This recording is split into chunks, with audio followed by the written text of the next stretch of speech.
Hello.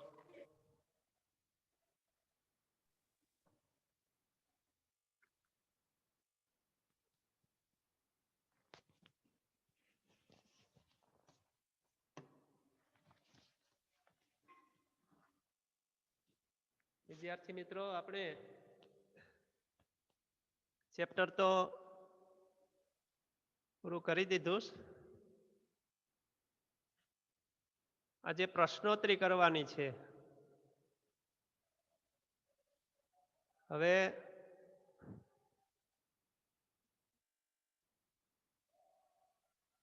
આપણે છેલ્લે homework આપેલ હતું અમુકને. કોને હોમવર્ક કોને નથી કરેલું?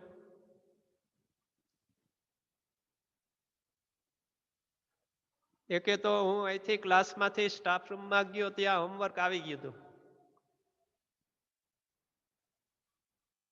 પછી બીજાનું પણ મોબાઈલમાં આવી ગયેલ છે,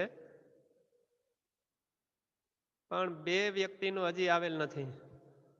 મેં નામ લખેલ હતા બધાના, મને ખ્યાલ છે. કોનું હોમવર્ક કોનું બાકી છે પોતાની જાતે કીએ જોઈ.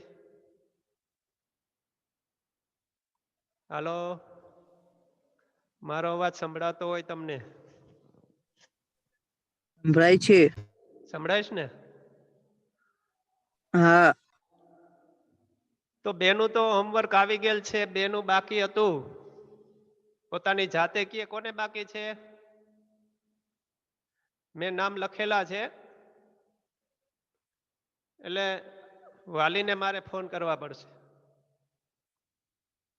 મેં નામાવલી જોઈતી પણ એમાં એબસન્ટ પણ છે અમુક.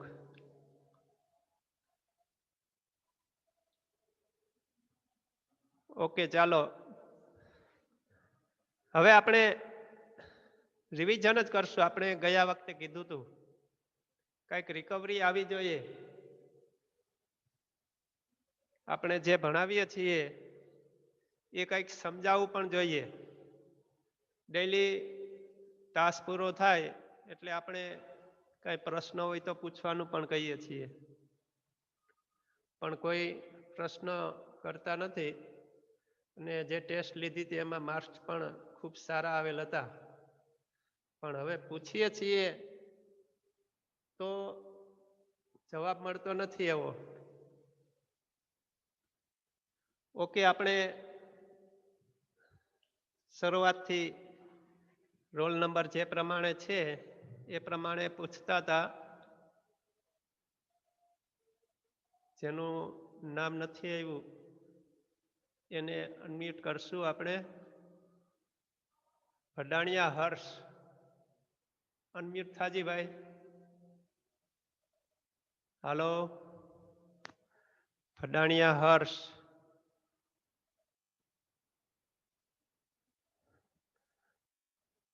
ભડાણિયા હર્ષ.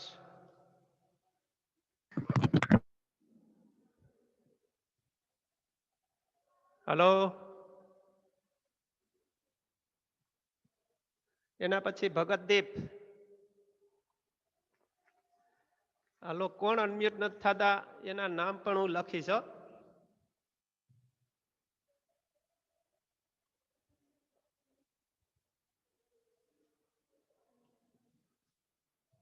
ભગત દીપ અનમ્યુટ થાજી ભાઈ. હા સર. કેમ વાર લાગે ભાઈ એટલી બધી? હેલો. હા, કેમ વાર કેમ લાગે? હાલો, સંભળાઈશ ને હું બોલું છું? દીપ. હા. હા, બહુ મોબાઈલ ને અડ કરી માં. હવે આપણે કૃષિ ક્ષેત્રનું મહત્વ શેને કારણે હોઈ શકે?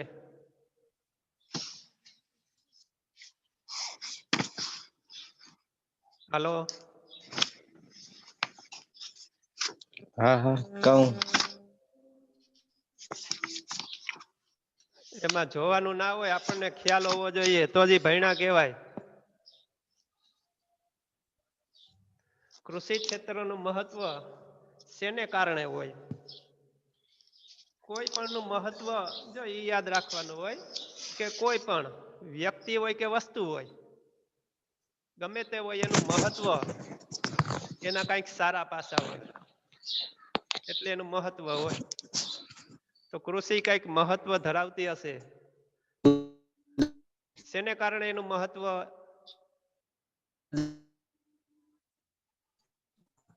હલો,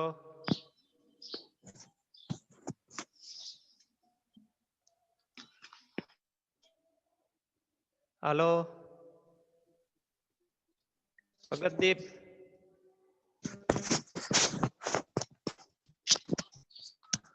હા. આવડે? નહીં ફાવે?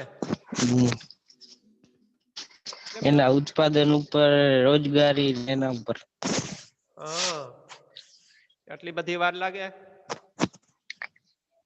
કૃષિ ઉત્પાદન કે જે આપણને ના.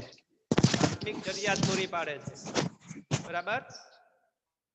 અનાજ, કઠોળ અને બીજા પાકો પણ, ચા છે, શેરડી છે, તો એવી જરૂરિયાત કૃષિ ઉત્પાદન છે આપણી પૂરી કરે છે એટલે એનું મહત્વ છે. પછી રોજગારી આપે છે એટલે પણ એનું મહત્વ છે. પછી એ જે ઉત્પાદન થાય આપણે વિદેશમાં મોકલીએ તો વિદેશી ઊંડિયામણ મળે છે. વિદેશી ઊંડિયામણ મળે તો જેનું ઉત્પાદન આપણા દેશમાં થતું નથી, અથવા તો જે ટેકનોલોજી કે આપણી પાસે નથી, યંત્રો નથી, તો એ આપણે વિદેશથી મેળવી શકીએ. તો નિકાસ કમાણી પણ આપે છે એટલે પણ એનું મહત્વ છે. આ તો સામાન્ય બાબત છે. ઓકે, ચાલો એના પછી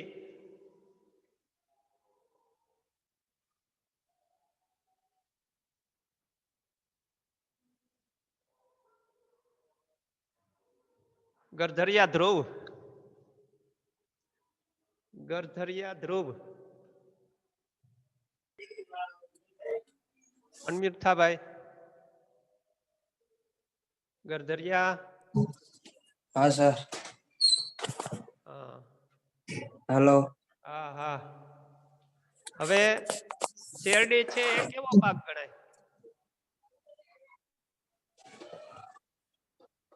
આપણે બે પ્રકારના પાક જોયા હતા. પાકના બે પ્રકાર, એમાંથી શેરડી છે કેવો પાક ગણાય?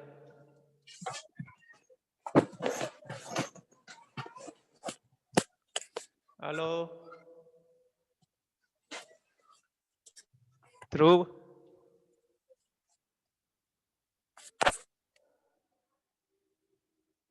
અચ્છા, ઘઉં છે કેવો પાક ગણાય?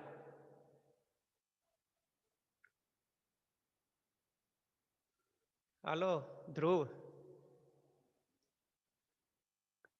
અનાજ કેવો પાક ગણાય? ઘઉં છે કેવો પાક ગણાય?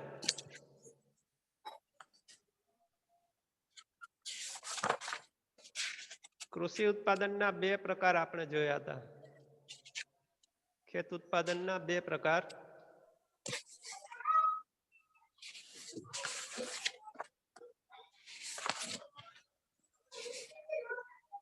નહીં આવડે ધ્રુવ? વાંચતા જાઓ તમે. એમને એમ કાંઈ આવડે નહીં, મને ના આવડે. મારે કાંઈ નવું શીખવું હોય તો એમનેમ આવડે નહીં. નવો વિષય શીખવો હોય તો મારે મહેનત કરવી પડે, વાંચવું પડે, લખવું પડે, પ્રેક્ટિસ કરવી પડે, ત્યારે જ આવડે.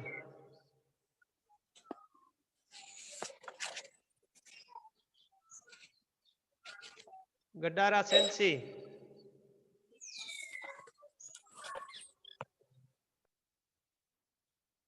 હલો, અનમ્યુટ થાજી. ગડારા સેન્સી,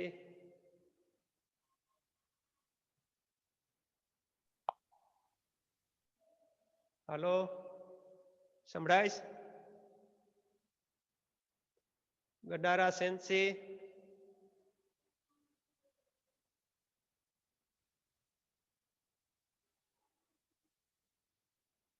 વિડિયો ચાલુ કરજે. હલો,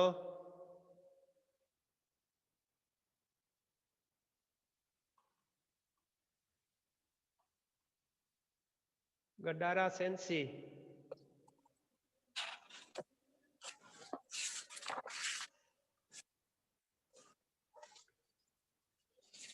સંભળાય કે?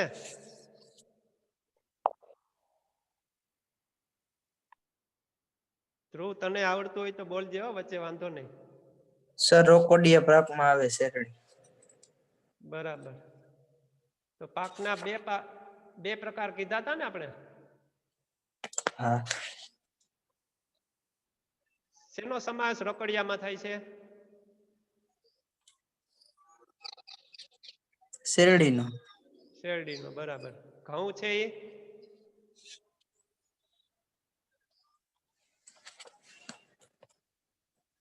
ઘઉં છે એ કેવો પાક ગણાય? ગડારા સેન્સી, તું એ અનમ્યુટ થા. ધ્રુવ, ઘઉં છે એ કેવો પાક ગણાય?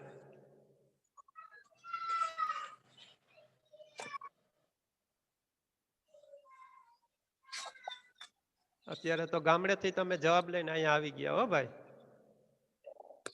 સેન્સી, ધ્રુવ. હા.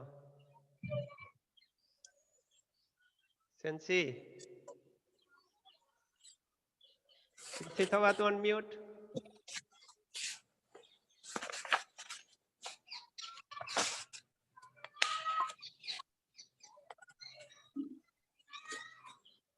ઓકે, ઘેટિયા વત્સલ. ઘેટિયા વત્સલ, અનમ્યુટ થાજી ભાઈ. હા સર. આપણે ધ્રુવભાઈએ કીધું કે શેરડી છે એ રોકડિયો પાક છે, તો ઘઉં છે એ કેવો પાક? અનાજનો. અનાજનો, વેરી ગુડ. સેન્સી અનમ્યુટ થવાશે?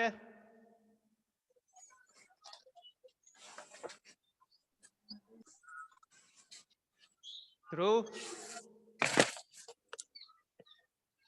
હા સર. હા, ઘઉં છે કેવો પાક કીધો? અનાજ પાક. અનાજનો. તો બે પ્રકાર કયા થયા? પાકના બે પ્રકાર આપણે કીધા.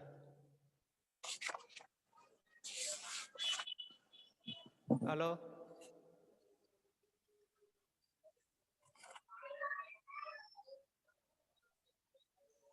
અઘરું પૂછાઈ જાય ધ્રુવ?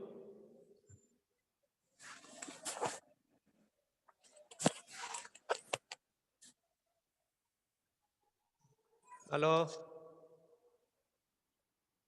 રોકોડિયા પાકના અનાજ. રોકડિયો પાક ને અનાજ. રોકડિયો પાક શું કામે કહેવાય એને?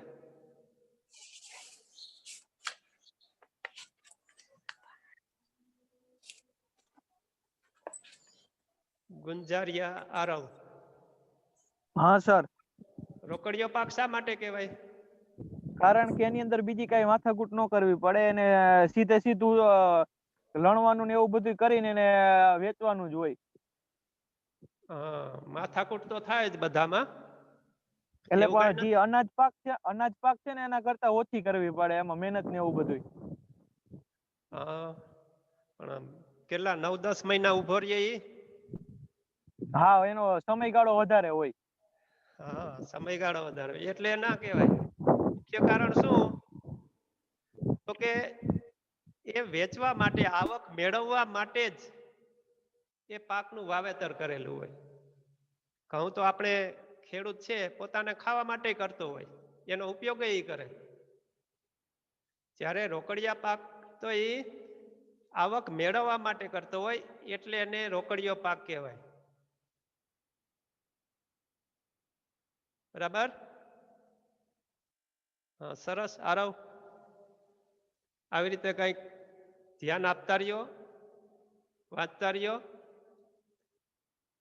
રોકડિયા પાકને બીજું શું કહેવાય ધ્રુવ? બોલું સર? આ કે ધ્રુવ ધ્રુવ નહીં, સાવન. હા સાવન ભલે વરસાદ આવશે તો કઈક થશે વર્ષાવાલ શું કહેવાય રોકડિયા પાકને બીજું અનાજેતર પાક. વેરી ગુડ અનાજેતર એટલે કે અનાજ સિવાયનો રોકડિયા પાક જે છે ઘઉં શેરડી શણ ચા એ બધા અનાજેતર પાક કહેવાય એટલે કે અનાજ સિવાયના એને રોકડિયા પાક પણ કહેવાય. આવું તો આપણે પેઢી દર પેઢીથી ખેતી કરીએ છીએ ને આવું બધું આવડે નહીં. આવું ચેપ્ટર મેં એટલે તો લીધું કે આમાંથી છોકરાઓ કંઈક આવડશે. હવે તોય આપણને ન સમજાય ન આવડે તો ખૂબ જ આપણે નબળા છીએ એમ કહેવાય. ઓકે સરસ ચાલો એના પછી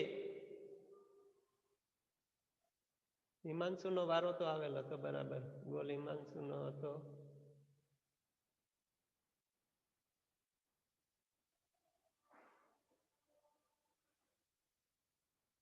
હા જીવાણી પૂનમ હલો અનમ્યુટ થાજી બેન.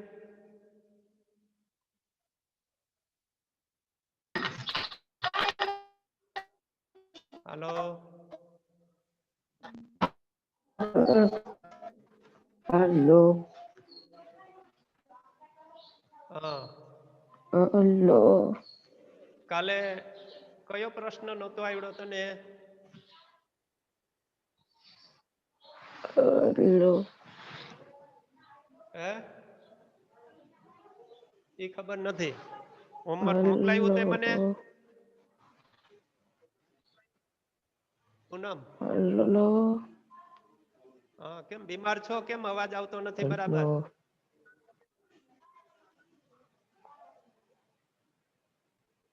તે હોમવર્ક કાલે આપેલ હતું એ મોકલાયું?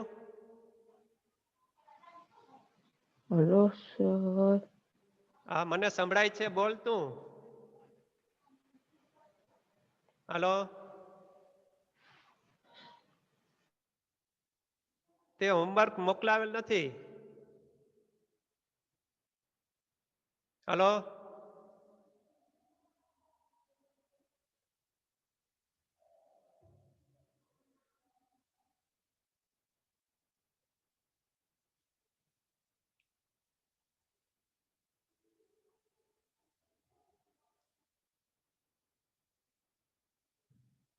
સંભળાય છે?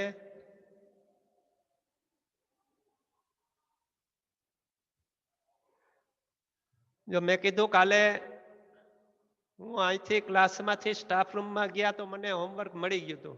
સીધો મોબાઈલ ઉપર હોમવર્ક આવી ગયું હતું. એવાય ભણવા વાળા ધ્યાન આપવા વાળા વિદ્યાર્થી છે એટલે 4 હતા એમાંથી 2 ના આવી ગયા છે, 2 ના નથી આવ્યા. હોમવર્કમાં કાંઈ નહોતું. આર્થિક સુધારાઓના પાસા એટલું જ 5 વાર લખવાનું હતું. કૈલા વિરાટ હા સર. બરાબર. આપણો દેશ કૃષિ પ્રધાન દેશ કહેવાય બરાબર? હા. શા માટે કૃષિ પ્રધાન કહેવાય? કારણ કે આપણા દેશમાં ખેતી વધુ પ્રમાણમાં થાય છે. Very good. આર્થિક પ્રવૃત્તિ કૃષિ ક્ષેત્રમાં વધારે થાય છે. રોજગારી વધારે મેળવવા. વધુ આપે છે. હા વેરી ગુડ. હવે તો જો કે પેલા રાષ્ટ્રીય આવકમાં એનો ફાળો ઊંચો હતો બરાબર? હવે ઓછો થઈ ગયો પણ પેલા કૃષિ ક્ષેત્ર જ હતું આપણું. હવે ઉદ્યોગ ક્ષેત્ર અને સેવા ક્ષેત્રનો વિકાસ થયો એટલે એનો રાષ્ટ્રીય આવકમાં ફાળો વધ્યો છે ને કૃષિ ક્ષેત્રનો ઘટ્યો. ઓકે સરસ. એના પછી કાલરિયા હેત. કાલરિયા હેત. Hello sir. હા ઓકે. હવે આપણો દેશ કૃષિ પ્રધાન છે બરાબર? હા સર. રોજગારી મોટા પ્રમાણમાં કૃષિ ક્ષેત્રમાંથી મળે છે. તો કેટલા હા સર. ટકા કેટલા ટકા લોકો આપણા દેશના કૃષિ ક્ષેત્ર સાથે સંકળાયેલા છે? 70%. Very good. 70 નહીં પણ 69. ચોક્કસ આંકડો હા સર. કહીએ તો 68.8 છે. બરાબર. હા સર. હા, આપણને ચોક્કસ ખબર ના હોય ને તો લગભગ એમ કરી નખાય. 70% એ લગભગ કયો એટલે એ સાચું કહેવાય, પણ ચોક્કસ ઓકે સર. 68.8. બરાબર. હા સર. ઓકે. એના પછી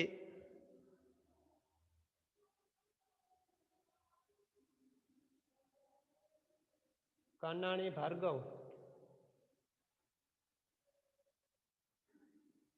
કાનાણી. હા સર. હા. હવે 70% વસ્તી તો ગ્રામ્ય વિસ્તારમાં રહે છે. બરાબર. રોજગારી અત્યારે કેટલા ટકા લોકો મેળવે છે કૃષિમાંથી? 49%. હા, વેરી ગુડ. પેલા 70%ની વાત થઈ હમણાં, પણ એ 70% તો ગ્રામ્ય વિસ્તારમાં રહે છે. અને કુલ વસ્તીના લગભગ 49% લોકો છે કૃષિ ક્ષેત્ર સાથે સંકળાયેલા છે, એમાંથી રોજગારી મેળવે છે. Very good. જો તો પેલા અમે ખોટી ચર્ચા કરતા હતા. તારી પેલા કોણ હતું હમણાં? હેત હતો ને, કાલરિયા હેત. હા. એ 70% બોલ્યો એટલે હું એ જરાક કન્ફ્યુઝ થઈને કીધું બરાબર, પણ 70% તો ગામડામાં વસે છે આપણી વસ્તી. શહેરી વસ્તી 30% જેવી જ છે. બરાબર. 49% લોકો રોજગારી મેળવે છે કૃષિ ક્ષેત્રમાંથી. હા. ઓકે. એના પછી કાનાણી.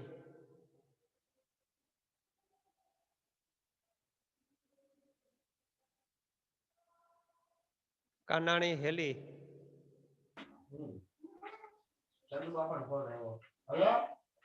હલો. કાનાણી હેલી.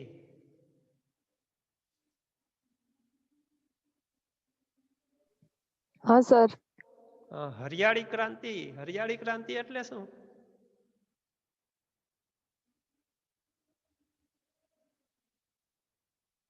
હરિયાળી ક્રાંતિ કોને કહેવાય?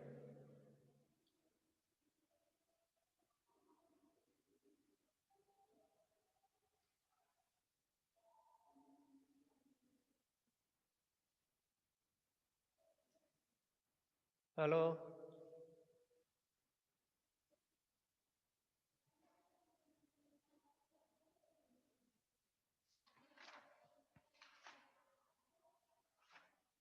સંભળાઈશ?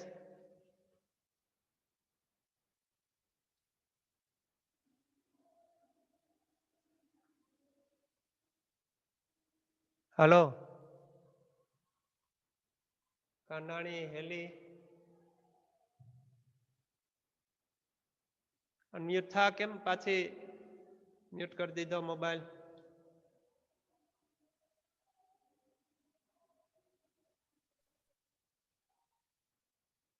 કાનાણી હેલી, જવાબ આપો બેન.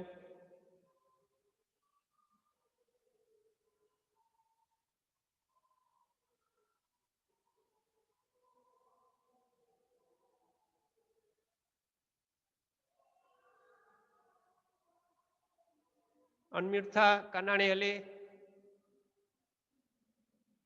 કાસુંદ્રા સ્મિથ. હા સર. ઓકે. એલી તને આવડતો જવાબ આપી શકે. હરિયાળી ક્રાંતિ કોને કહેવાય? સ્મિથ. કોને? મને કયો. હા. હા હા બોલ. 1960 થી 1960-61 નવી ટેકનોલોજીનો ઉપયોગ કરી ભારતે 7 જિલ્લામાં પાયલટ પ્રોજેક્ટ કરવામાં આવ્યો હતો ને. પાયલટ પ્રોજેક્ટને બીજા સઘન ખેતીના કાર્યક્રમ પ્રોજેક્ટ તરીકે ઓળખવામાં આવે. અને એને સફળતા મળી પ્રોજેક્ટ ને, અને બરાબર એને આખા દેશ ઉપર લાગુ પાડવામાં આવ્યો, અને એને હરિયાળી ક્રાંતિ કહેવામાં આવે. બરાબર, સરસ. 1960-61 માં આપણે જોયું હતું કે 7 જિલ્લાઓમાં પાયલોટ પ્રોજેક્ટ તરીકે એને લઈ આવવામાં આવ્યો હતો, ને 1965-66 થી એને અમલ કર્યો આખા દેશમાં. આધુનિક ટેકનોલોજી મુજબ મોટા પ્રમાણમાં ખેત ઉત્પાદકતા વધારવામાં આવી, એટલે કે સારા બિયારણો, જંતુનાશક દવા અને રાસાયણિક ખાતરોના વપરાશથી મોટા પ્રમાણમાં ખેત ઉત્પાદકતા જે મેળવવામાં આવી એને હરિયાળી ક્રાંતિ તરીકે ઓળખવામાં આવે છે. સરસ. ચાલો એના પછી વેરી ગુડ સ્મિત. દેવ, ખાંટ દેવ. હાલો કેડીભાઈ.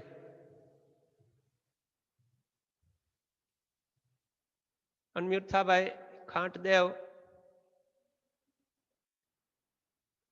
દર્શન આપો. દેવ ક્યાં થઈ ગયા? Yes sir. હા, વાર લાગે છે? શું છે અનમ્યુટ થતા? કેમ બધાને લગભગ વાર લાગે છે? ઓકે, આપણે હરિયાળી ક્રાંતિ કીધી, પછી બીજ ક્રાંતિ એ કહેવાય છે. બીજ ક્રાંતિ એટલે શું?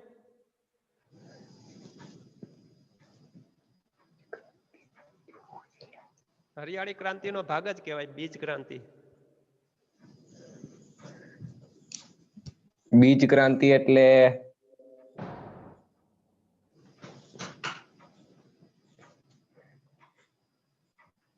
બરાબર છે. ક્રાંતિ, ક્રાંતિ કોને કહેવાય એ આપણને ખ્યાલમાં આવવું જોઈએ. મોટા ફેરફારો જે થતા હોય ને ક્રાંતિ કહેવાય. જે તે દેશમાં ક્રાંતિ આવે. સરમુખત્યાર શાહી હોય તો લોકશાહી આવી જાય, લોકશાહી હોય તો સરમુખત્યાર શાહી. એવી રીતે બીજ ક્રાંતિ એટલે કે બીજમાં ક્રાંતિ આવી અને બીજ ક્રાંતિ કહેવાય. વ્યવસ્થિત રીતે બીજ ક્રાંતિ કોને કહેવાય? બોલજી.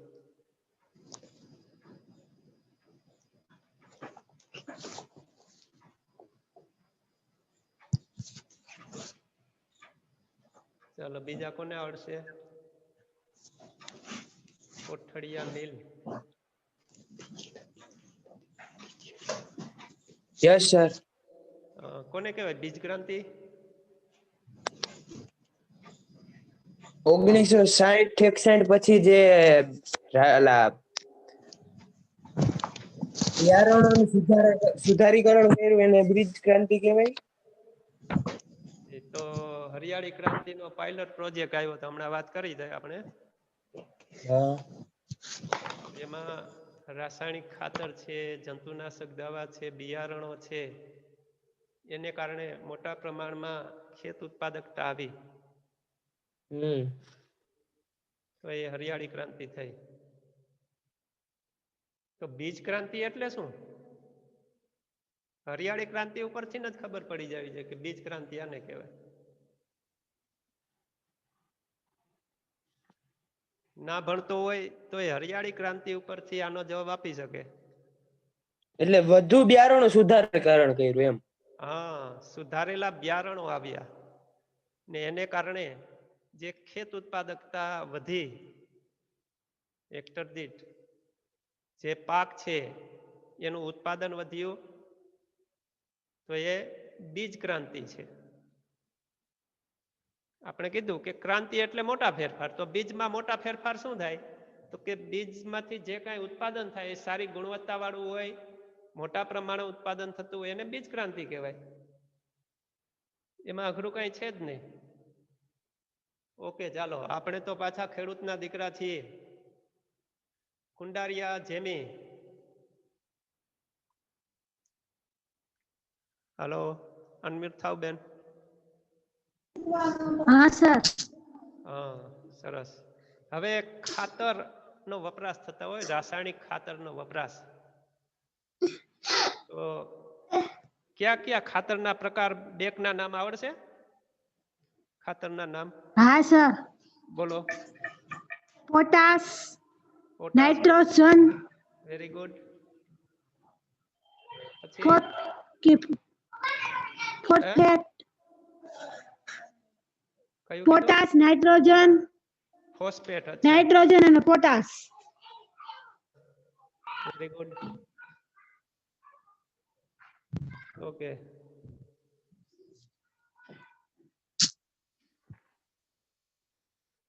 ભૂમિ પરીક્ષણ એટલે શું લાલકિયા નિધિ લાલકિયા નિધિ હા સર ભૂમિ પરીક્ષણ કોને કહેવાય ભૂમિ પરીક્ષણ ગમે ખેતી કરવાની હોય ને તો ત્યારે વૈજ્ઞાનિક રીતે જમીનની ચકાસણી કરવી ને ઈ પાક કયા પાકને જમીન અનુકૂળ આવે છે એમાં કયા કયા પાક થઈ શકે ઈ જમીનને વધુ ફળદ્રુપ બનાવવા માટે એમાં કઈ કઈ વસ્તુને કરવાની જરૂર પડે ઈ બધી જે વૈજ્ઞાનિક ઢબે જમીન ઉપર વસ્તુ કરવા જમીનને ફળદ્રુપ બનાવવા અને વધુ પાક મેળવવા માટે કરવામાં આવે ને એને ભૂમિ પરીક્ષણ કહેવાય વેરી ગુડ સરસ પરીક્ષણ તો આપણે ખેતી માટે ભૂમિનું પરીક્ષણ થતું હોય એ આપણે જાણીએ તો આપણને ખ્યાલ આવી જ જાય કે આપણે ભૂમિ પરીક્ષણમાં જે પાક માટે તત્વો જોઈએ એ તત્વો ભૂમિમાં છે કે નહીં એની ચકાસણી કરવી કયા પાક માટે જમીન છે અનુકૂળ છે તો એ ભૂમિ પરીક્ષણ થયું સરસ મકવાણા ધ્રુવી